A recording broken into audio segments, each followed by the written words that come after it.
Have you ever met someone who just can't stop talking about their amazing accomplishments? You know the type, the one who always has a bigger, better story than anyone else. Today, we're diving into a classic Aesop's fable that perfectly captures this idea.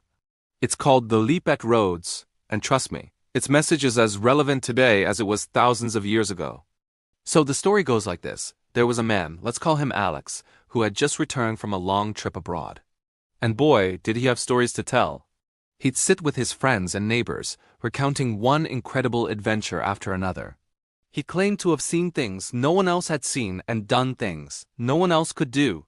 He was the hero of his own epic tale every single day. One of his favorite stories, the one he told with the most passion and pride, was about a leap he made in a city called Rhodes. According to Alex, this wasn't just any jump. It was the most incredible leap you've ever seen. He'd exclaim, his eyes wide, no man on earth could jump that far. Not even close. There were crowds of people there. Everyone in Rhodes saw it. They can all tell you it's true. He'd go on, describing the run-up, the powerful takeoff, the way he seemed to hang in the air for an eternity before landing farther than anyone thought possible. He painted such a vivid picture that, for a moment, you could almost believe him. But as he repeated the story over and over, some of his listeners started to get a little tired of it. It was always about Rhodes, always about this one legendary leap.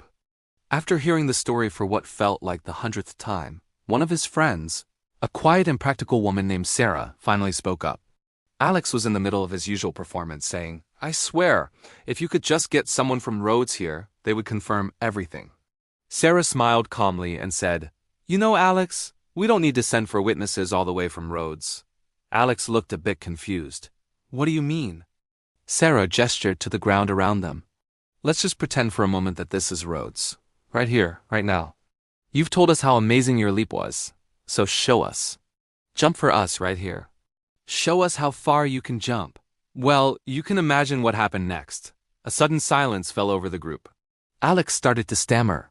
He shuffled his feet, looked around, and suddenly seemed very interested in a cloud passing overhead. He had nothing. No excuses, no witty comebacks. He was caught. His grand story, his magnificent feat, was just that, a story. When asked to back up his words with action, he couldn't. And that's the core of the fable. Deeds count, not boasting words. This simple story is so powerful because we see this dynamic play out all the time, don't we? In our personal lives, at work, and especially online. Social media is like a global stage for the Leap at Rhodes. People curate their lives to show off their metaphorical leaps. The perfect vacation, the amazing new job, the flawless family photo. They talk a big game, but what's really going on behind the scenes? It's so easy to talk about the things we're going to do. I'm going to start a business. I'm going to get in shape. I'm going to write a book. These declarations feel good. They get us excited and earn us some initial admiration, but talking is the easy part. The hard part is the doing. The hard part is waking up early to work on that business plan, hitting the gym when you're tired, and staring at a blank page until the words finally start to come. Think about the most impressive people you know. Are they the ones who are constantly talking about how great they are? Or are they the ones who are quietly putting in the work day in and day out? True competence doesn't need to shout. It shows itself through results. Action speaks so much louder than any boast ever could. The person who actually runs a marathon doesn't need to convince you they can run. Their mettle does the talking. The artist who creates a beautiful painting doesn't need to boast about their talent. The masterpiece speaks for itself. This fable isn't about shaming people for being proud of their achievements. It's perfectly fine to share your successes. The problem arises when the talk becomes a substitute for the action. When the story of the achievement becomes more important than the achievement itself. Our friend Alex from the story wasn't just proud. He was using his past glory to define his present self, without having to do any more work. So how can we apply this lesson to our own lives? First, let's be more like Sarah, the skeptical listener.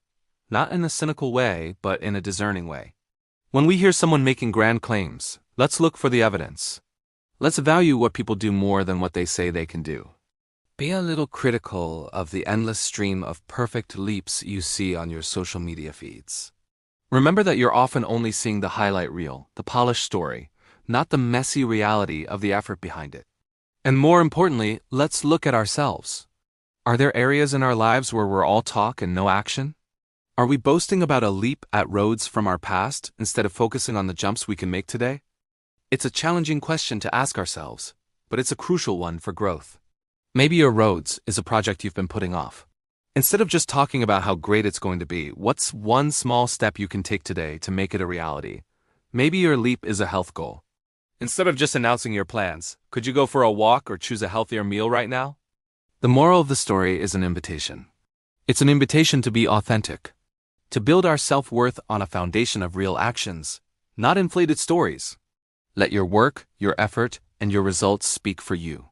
When you do that, you'll find that you don't need to tell everyone how far you can jump. They'll see it for themselves. So the next time you feel the urge to boast, pause for a second. Ask yourself, can I show this right here, right now? Is this my Rhodes? If the answer is yes, then by all means, be proud.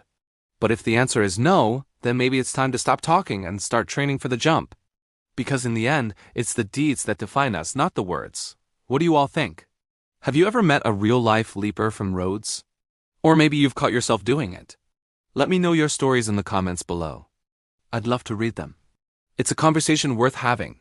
Thank you so much for watching and spending this time with me.